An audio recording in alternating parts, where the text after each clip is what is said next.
Salam alaikum. Alaykoum salam. Tout à l'heure, vous parliez de dérogation, et donc je voudrais savoir concernant le prix immobilier. Certains disent que c'est halal, d'autres disent que c'est halal. Donc je pense que vous savez très bien. pour laquelle on pose ces questions-là. Je vous ai entendu. La question du prêt immobilier avec intérêt bancaire, c'est ça la question. Si vous faites un prêt à taux zéro, il n'y a personne qui le discute. Si vous faites un prêt auprès de personnes sans intérêt, il n'y a personne qui discute.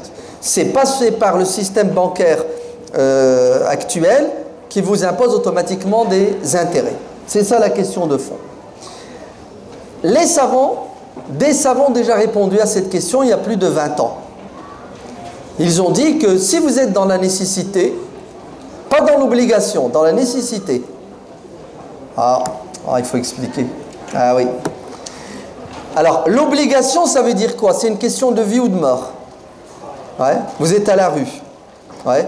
Vous allez vous faire expulser demain. Vous vivez dans une tente. Ouais. Le froid qui fait. Vous vivez dans une maison, il n'y a pas d'eau, il n'y a pas d'électricité. Ouais. Elle est insalubre. Etc. Donc, c'est une question de quoi? De vie ou de mort, de santé, c'est une question. Là, vous n'avez pas besoin d'un savant pour vous dire c'est halal. Puisque le principe c'est, tu n'as rien à manger, tu manges du cochon. Tout le haram devient halal quand c'est une question de vie ou de mort. On est d'accord? Les savants musulmans disent que quand vous êtes dans la nécessité et que la nécessité touche tout le monde, c'est-à-dire que c'est plus un cas particulier, mais elle se généralise, cette nécessité a le statut de l'obligation, c'est-à-dire une question de vie ou de mort. D'accord? Vous allez me dire, alors ça veut dire quoi je suis dans la nécessité? Je vais vous le dire. C'est tout bête, c'est tout simple. Vous habitiez par exemple dans un quartier exécrable, horrible. Ouais. Le bruit. Ouais. Matin, midi et soir. Vos voisins. Ouais. Vous n'arrivez pas à dormir. Vous êtes sur les nerfs. C'est des disputes en permanence. C'est sale.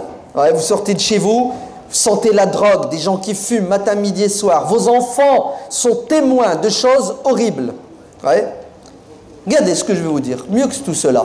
Vous êtes dans un appartement, vous êtes marié, vous avez 3 gosses, c'est un F2. Vous faites quoi avec vos 3 enfants? Ils dorment les 3 dans la même chambre? Ce sont des conditions qui ne sont pas normales et naturelles.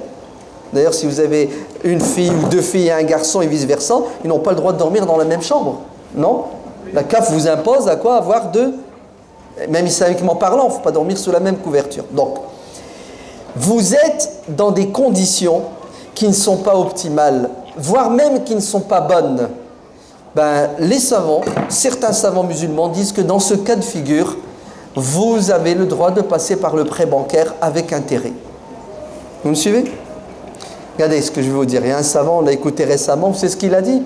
Vous habitez dans le 93 et vous travaillez dans le 91. Vous avez vu? Et il vous faut à peu près 1h30 pour arriver là-bas. C'est ça? C'est ce qui vous arrive ici en Ile-de-France, les transports. Ouais. Et puis vous devez y aller en voiture, tiens, au boulot. Alors je ne vous dis pas le périphérique, entre 7h et 9h. Et vous perdez 1h30 tous les jours. Vous imaginez le stress et la pression? Vous savez ce que c'est. Pourquoi vivre cet enfer? Allez acheter votre maison dans le 91 avec un prêt et intérêt, comme ça vous évite de souffrir tous les jours dans les transports en commun avec votre voiture, tout simplement. Pourquoi autant de difficultés, de souffrances? Vous me suivez? Très bien. Je sais ce que vous allez dire. A'udhu billah, il a autorisé le riba. Le riba, c'est le riba. D'accord? Alors, on va le dire de manière claire, on l'a déjà dit 100 fois. Il n'y a aucun musulman, encore moins savant, qui vous dira que le riba est halal. Celui qui vous dira que le riba est halal n'est plus musulman. Vous savez pourquoi? Parce que Dieu dans le Coran dit wa ahallallahu al-bay'a wa harrama al-riba. Dieu a rendu licite le commerce dans lequel il n'y a pas de riba et il a interdit le riba. C'est clair ou c'est pas clair? Très bien. C'est pas qu'on vient d'autoriser le riba, on vient de vous dire quand vous êtes dans l'obligation, dans la nécessité, ouais, vous avez la dérogation. C'est-à-dire, ce qui est interdit devient licite. Tout simplement, ça s'arrête là. Qu'est-ce que ça a de choquant? Qu'est-ce que ça a de compliqué? Rien du tout. Je ne vois pas pourquoi des musulmans font un tollé sur cette fatwa qui a été le fruit d'un travail de 40 savants, le Conseil européen de la recherche et de la fatwa. Ils font des recherches, des études pendant des mois. À 40, ils se réunissent, ils discutent et à la fin, ils prennent une décision. Et vous savez leur décision, pourquoi ils la prennent? Pour plaire à Dieu, pour aller au paradis et pour permettre aux musulmans de pratiquer la religion dans un contexte pour qu'ils soient épanouis. Pourquoi? Vous les prenez pour des vendus? Vous croyez qu'ils sont payés en fonction d'un crédit que vous allez faire? Vous croyez qu'ils ne connaissent pas le Coran, ils ne connaissent pas la Sunna? C'est pour ça. Regardez, là, je commence à péter les plombs, à devenir méchant. Il faut que je me calme.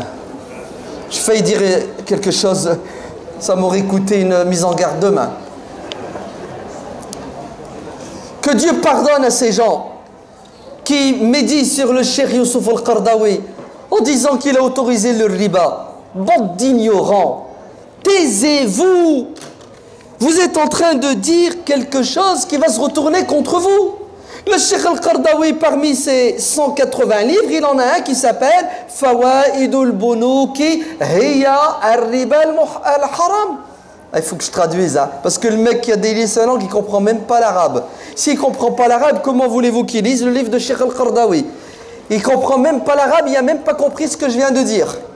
Vous avez vu? Des ignorants, mais c'est de la bassesse intellectuelle, c'est un manque. Tu te respectes même pas toi-même. Je vais te bahdel. Non mais c'est vrai. Tu te dis, mais punaise, pourquoi il parle? C'est grave, taisez-vous. La viande des savants est sacrée ou empoisonnée. Si tu la manges, tu vas mourir, dit Ibn Asakir. Cheikh al-Qaradawi, il écrit un livre où il prouve A plus B que les intérêts bancaires, c'est haram. C'est le riba que Dieu interdit. Et tu dis que Cheikh al-Qaradawi a autorisé le riba. Vous n'avez pas honte? En fait, vous savez pourquoi il parle de Cheikh al-Qaradawi? Parce que c'est le résistant. Parce qu'il résiste, tout simplement. Et les résistants, on les aime pas, on les salit. On essaie de les dénigrer, on essaie de les salir pour que les gens ne les écoutent pas et ne les suivent pas. Tout simplement. Mais vous inquiétez pas, je vais vous faire une conférence sur le Cheikh al-Qaradawi, Inch'Allah, depuis le temps que je dois la faire, et vous allez savoir qui sont les vrais savants et qui sont les hypocrites parmi nos pseudo-savants. Parce qu'il y a des hypocrites parmi les savants qui ont vendu leur âme au diable et qui, aujourd'hui, sont à l'origine de la mort de milliers d'êtres humains sur Terre. Donc, c'est bon, vous avez entendu? Si vous êtes dans l'obligation, vous n'avez pas besoin de me demander, vous êtes dans la nécessité, ne vivez pas dans la difficulté et dans l'enfer, ayez recours. Maintenant, regardez ce que je vais vous dire. Écoutez bien, et je le dis de manière claire et nette, mise en garde demain, marhaba biha, allez la bienvenue. Non mais écoutez bien, pour certains savants, l'intérêt bancaire n'est pas l'intérêt que Dieu a interdit. Le riba qui est interdit dans le Coran, ce n'est pas ce riba qui existe dans nos banques aujourd'hui. Tout simplement. Ils le définissent autrement, le riba. Et ils se basent sur quoi? Ils se basent sur le Coran et la Sunna. Alors, je n'ai pas le temps de vous faire la démonstration juridique, et je vous promets que je ferai une conférence pour l'expliquer. On est d'accord? Je vous raconte une anecdote qui date d'1 mois et demi. Vigneux. Il y a des vignerons ici, des vignobles. Oui, Masha'Allah. Vive Vigneux. La belle mosquée de Vigneux. L'école Razès de Vigneux primaire, avec un projet de collège par la suite, etc., etc. Vous allez à Vigneux, en face de la mosquée, ils ont un grand terrain qui est actuellement un parking. Ce parking, il est question d'en faire quoi? D'en faire du locatif et en même temps le collège. Mais les frères et les sœurs de Vigneux ont du mal à commencer le projet parce que ça nécessite 10 millions d'euros. Clair ou pas clair? C'est pas évident de récolter 10 millions d'euros aujourd'hui. Hein? Vous avez vu comment vous êtes sollicité depuis? 2 jours, il y a des projets partout, la communauté est saignée à vif et c'est pas évident. À chaque fois que je vais à Vigneux, je dis aux frères, alors le projet, vite, c'est dur, il faut de l'argent. Je dis, mais vous y arriverez jamais. Aujourd'hui, si vous attendez la générosité des musulmans qui sont très généreux, voire trop généreux, mais ils ont des limites, les pauvres. Et c'est la crise, le pouvoir d'achat diminué, et il y a 50 000 projets en France. Je dis, tu veux qu'on fasse comment? Je dis, vous allez à la banque, vous faites un prêt, et dans 1 an, votre projet est prêt. Il m'a dit, non, là t'es parti loin, Hassan, là t'exagères. Je lui fais la démonstration, il refuse. C'est son droit, je ne l'ai pas convaincu, bsarto, oui ou non? La conférence, on mange, repas, et chez le frère, il y a qui? Il y a quelqu'un qui est savant, qui est médecin en même temps, un politicien, bref, il a toutes les qualités, que Dieu le bénisse. Le grand psychiatre, prédicateur musulman, ex-ministre des Affaires étrangères marocain, le docteur Saadin al-Ousmani, hafidahullah.